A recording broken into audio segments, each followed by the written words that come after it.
சேலத்தில் சேலத்தில்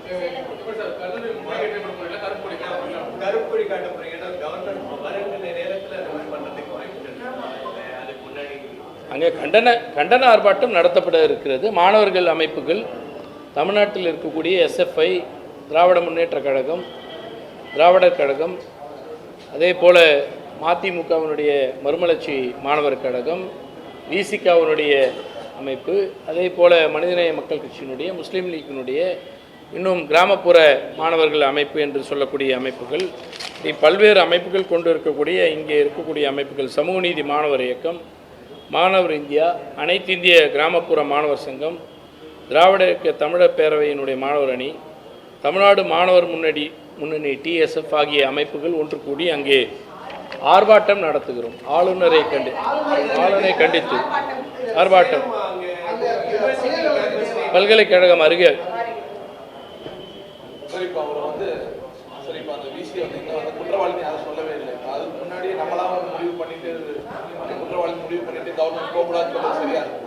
குற்றம் சாட்டப்பட்டவர் நாளை காலை குற்றம் சாட்டப்பட்டிருக்கிறார். வழக்கு பதிவு செய்யப்பட்டிருக்கு. குற்றவாளி இல்லைன்றது வேற, குற்றம் சாட்டப்பட்டவர் என்பது உண்மை. குற்றவாளியான்றது நீதிமன்றம் நிர்ணயிக்க வேண்டியது. ஆனால் குற்றம் சாட்டப்பட்டிருக்கார், வழக்கு இருக்கிறது, கைது செய்யப்பட்டிருக்கிறார். உயர்நீதிமன்றம் என்ன கேள்வி எழுப்பி இருக்கிறதுனா, ஒரே நாளில் விடுவிக்க வைக்கப்படுகிற அளவுக்கு இவர் பெரும் குற்றங்களில் ஈடுபட்டிருப்பவர், எப்படி அவரை ஒரு நாளில் ரிலீஸ் பண்ணுறீங்கன்னு கேட்குறாங்க. அப்போ அந்த வழக்கு இன்னும் 2 நாளில் வர இருக்கக்கூடிய நேரத்தில் இப்படி ஒரு இன்ஃப்ளூயன்சிங் மாதிரி தானே இது.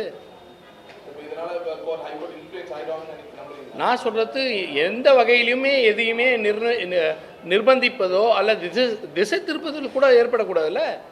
இப்போ அவர் மேலே ஒரு குற்றச்சாட்டு இருக்குது. இவ்வளோ பெரிய குற்றச்சாட்டு இருக்கிற நேரத்தில் அவரை சஸ்பென்ஷன் பண்ணணும், இல்லை நீக்கணும். பார்த்தீங்கன்னா நீக்கணும். அவர் கான்ஸ்டியூஷனலாக கவர்னரால் நியமிக்கப்பட்டிருக்க காரணத்தினால அவரை நாங்கள் நீக்க முடியாது. அவரை நீக்கணும். ஃபஸ்ட்டு நீக்காமல் அவர் செய்யத்தெல்லாம் கரெக்டு அப்படின்னு சொல்கிற போக்கை தானே காட்ட வர்றாரு. அப்போ அவர் என்ன சொல்ல வர்றாரு? மக்களுக்கோ அல்லது நீதிமன்றத்துக்கோ கூட என்ன சொல்ல வர்றாரு? அவர் சரியானவர், அவரை வச்சுட்டு தான் நான் மீட்டிங் நடத்துவேன்னு சொல்ல வர்றது எந்த வகையில் நியாயன்றது தான் இப்போ மாணவர்களுடைய கொந்தளை. அவர் பாருங்கள், எந்த விதமான பெரிய மீட்டிங்கே கிடையாது. நல்லா கவனிங்க, அதுதான் சொல்ல வந்தேன். எந்த பெரிய அஜெண்டாஸும் கிடையாது, இல்லை ஒரு பட்டமளிப்பு விழாவோ கிடையாது, மாணவர்களை வைத்து வேறு ஏதோ நடத்துகிற நிகழ்வோ கிடையாது, கல்வி சார்ந்த நிகழ்ச்சிகள் கிடையாது. வெறும் பேராசிரியர்களோடு அங்கே இருக்கக்கூடிய நிர்வாகத்தோடு கலந்துரையாடல் வைக்கிறாரு.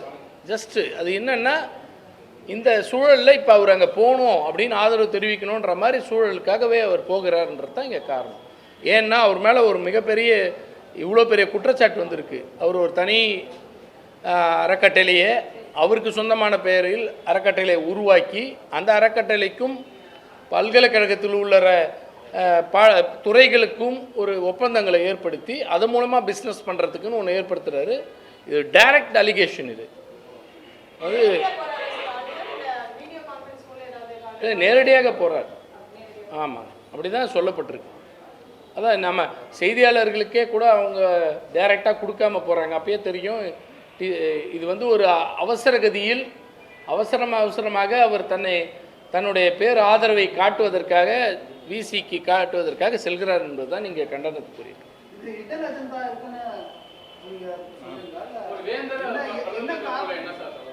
புரியல. இல்லை, என்ன சூழலில் போகிறான்றது தான் இப்போ கேள்வி. எப்போ வேணால் போகலாம். ஆனால் இப்போ அந்த வழக்கு நிற்குது, உயர்நீதிமன்றத்தில் விசாரணைக்கு வருகிறது. துணைவேந்தரை ஏன் ஒரே நாளில் ரிலீஸ் பண்ணிங்கன்னு உயர்நீதிமன்ற நீதிபதிகள் கேள்வி எழுப்பியிருக்காங்க.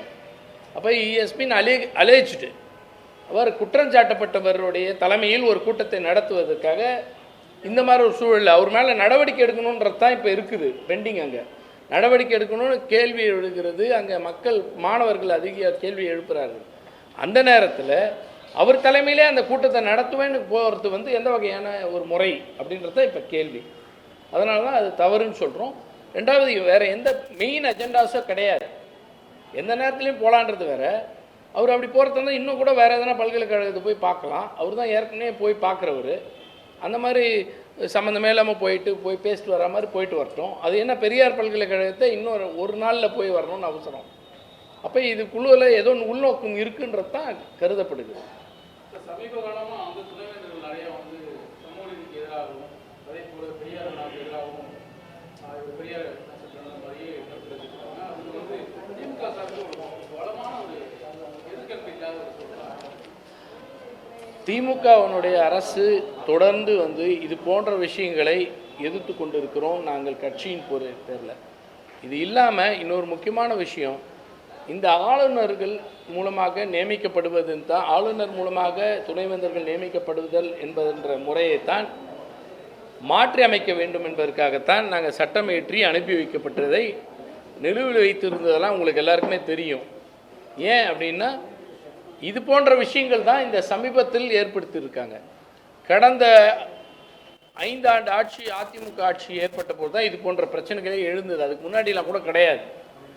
ஆனால் ஆளுநர்கள் கை ஓங்குகிற வகையில், ஆளுநர்களுடைய ஆதிக்கத்தன்மை ஏறுகிற வகையில், அல்லது பாஜக அரசினுடைய அடிமையாக எடப்பாடி பழனிசாமி அரசு எப்பொழுது ஏற்பட்டதோ அப்பொழுதிலிருந்து தான் தமிழ்நாட்டில் இருக்கக்கூடிய பல்கலைக்கழகங்களை ஆதிக்கம் செலுத்துகிற வகையில் துணைவேந்தர்களை நியமிப்பதில் எந்த விதமான கலந்து ஆலோசனையும் இல்லாமல் அவர்களுக்கு வேண்டியவர்களை நியமிப்பது, குறிப்பாக பாஜகக்காரர்கள் ஆதரவானவர்களை நியமிப்பது, குறிப்பாக ஆர்எஸ்எஸ் கொள்கைவாதிகளை நியமித்து இங்கே காவிமயமாக்க வேண்டும், தமிழ்நாட்டில் உள்ள கல்வி முறையை சிதைக்க வேண்டும், தந்தை பெரியார், பேரறிஞர் அண்ணா உள்ளிட்ட பெரும் தலைவர்களுடைய கொள்கைகளை இங்கே மழுங்கடிக்கப்பட வேண்டும், சமூக நீதி கொள்கைகள் இனி தமிழ்நாட்டில் மருங்கடிக்கப்பட்டால் மட்டும்தான் அந்த பாஜகவினுடைய பாசிச கொள்கைகள், அந்த வர்ணாசிரம கொள்கைகள் போன்றவை இங்கே விதைக்கப்பட முடியும் என்ற காரணத்துக்காக இது போன்ற செய்கைகளை தொடர்ந்து செய்து கொண்டு இருக்கிறார்கள். இதையெல்லாம் கொண்டு வந்து இருக்கக்கூடிய முதலமைச்சர் தான் தமிழ்நாட்டில் இனிமேல் வந்து இந்த சான்சலர்ன்றதே, வேந்தர் என்பதை வந்து கவர்மெண்ட் ஆஃப் தமிழ்நாடு என்று தான் இருக்க வேண்டும். இனிமேல் வந்து கவர்னருக்கு இங்கே ரோல் இல்லை அப்படின்றதுக்காக தான் சட்டத்தை மாற்றி அனுப்பி வச்சோம். உங்களுக்கே தெரியும், அது நிலுவையில் இருந்தது. உச்சநீதிமன்றத்தில் வழக்கு போச்சு. உச்சநீதிமன்ற வழக்கு போன உடனே திருப்பி அனுப்பியாங்க. திருப்பி அனுப்பியும் நாங்கள் நிறைவேற்றி அனுப்பியும் கூட ஆளுநர் என்ன பண்ணுறாரு, அசன்ட் கொடுக்கணும். பொதுவாக ஒரு நாகரிகமாக பார்த்தா 2வது முறையாக அதை நிறைவேற்றி அனுப்பினால் சட்டமன்றத்தில் அதை உடனடியாக ஒப்புதல் தரணும். ஆனால் ஒப்புதல் தருவதற்கு மாறாக அதை குடியரசுத் தலைவருக்கு அனுப்பி வைக்கிறேன்னு சொல்லி அனுப்புகிறாருனால it's a way of denying.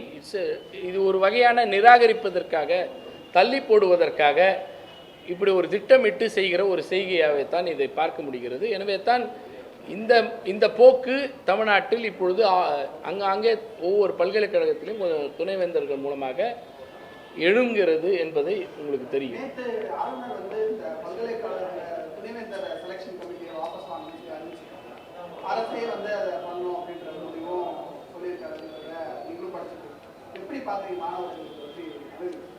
அதாவது திமுக தொடர்ந்து இதை அவங்களுக்கு தெரிவித்து கொண்டே இருக்கிறது. ஏற்கனவே இருக்கக்கூடியது 3 பேரை நியமிக்கணும்னு சொல்லியிருக்கு. இவர் 4வது ஒரு நபராக வந்து இவர் நியமிக்கணும்னு சொல்கிறாங்க. அந்த 4வது நபராக நியமிக்கப்பட வேண்டும் என்பதை கண்டித்திருக்கிறோம். எப்பொழுது என்றால் 4 மாதங்களுக்கு முன்பாகவே 5 மாதங்களுக்கு முன்பாகவே கண்டன ஆர்ப்பாட்டம் 2 முக்கிய காரணங்களை வைத்து. ஒன்று, துணைவேந்தர்கள் நியமனத்திற்கான செலக்ட் கமிட்டியில் 4வதாக ஒரு நபரை நியமிக்க வேண்டும் என்பது சட்ட விதிமுறைகளில் இல்லாத ஒன்றை இவர் திணிக்க பார்க்கிறார். யுஜிசி சார்பாக என்று சொல்லி தனக்கு வேண்டியவர்கள் மூலமாக நிர்பந்திக்க பார்க்கிறார் என்று கண்டித்தோம். பட்டங்கள் சற்றப்ப கிட்டத்தட்ட 1.5 லட்சம் பேருக்கு பட்டங்கள் வழங்கப்படாமலே இருந்தது. அதை கண்டித்து நாங்கள் ஆர்ப்பாட்டமே நடத்தினோம். ஆர்ப்பாட்டம் நடத்திய அடுத்த ஒரு 2-3 நாட்கள்லேருந்து தொடர்ந்து பட்டங்கள் வழங்க விழாக்கள் நடந்து முடிஞ்சுது. ஆனால் இந்த செலக்ட் கமிட்டி மேட்டரில் அவர் மாற்றவிக்கவே இல்லை.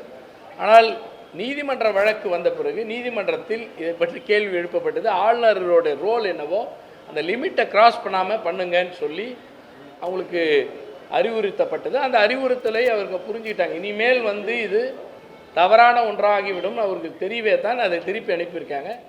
மீண்டும் அதை இப்போ கூட என்னென்னா அவர் காலதாமதப்படுத்துறதில் நோக்கம் இருந்துகிட்டே இருக்கு அவங்களுக்கு. எனவே இது குறித்து விரைவாக ஒரு செலக்ட் கமிட்டியை ப்ராப்பராக அனுப்பி வச்சு கண்டிப்பாக ஒரு துணைவேந்தர்களை மிக விரைவில் நியமிக்கப்படும் என்பதை தெரிவிக்கும்.